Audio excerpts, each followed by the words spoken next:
I'm going to start with pension options. And anyone who leaves a job, whether it's by your choice or whether it's obviously provided through redundancy, the main options tend to be you either leave your pension with your present employer, in this case, obviously Twitter.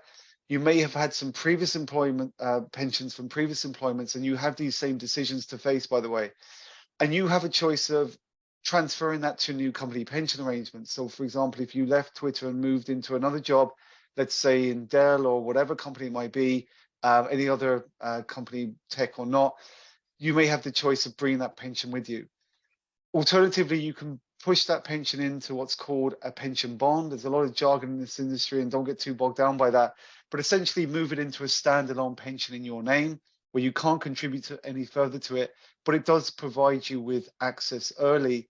And then the final one is that if you've been a member of the pension scheme for less than 2 years, you typically will have the option of taking back your contributions. You may be forced to, where you get 20% of a tax payment on that money. You may lose your employer's contribution. It's a revenue regulated thing. And typically what I'm trying to do today is help you understand about what those 4 options are and how to decide on them. Now, there is no one fits all solution, and a lot of it does depend on personal circumstance. Obviously, if you've been a member of this company scheme, you may have worked for the company for more than 2 years, but if you're a member of the scheme for less than 2 years and your company give you back your money, less 20%, you have no choices. However, if you have been a member of the company pension for more than 2 years, again, you're in to deciding, do you leave the pension, move it into a new employer, or move it into a bond?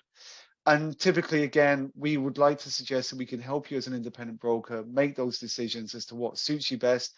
I have had some clients who would like to access their pension monies in their 50s, i.e. from the time that they turn 50 onwards, and therefore transferring them into that pension bond may well suit them.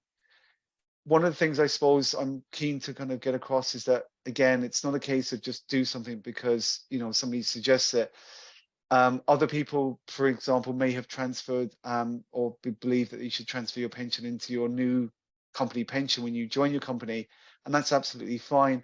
But one of the things I would say is that it sometimes helps you to have more than one pension, even though some people don't like that, because it allows you to stagger your pension drawdown. And I think with this way in which people are currently retiring, is that you can draw benefits at different times to suit your needs rather than this kind of like stop at a certain age.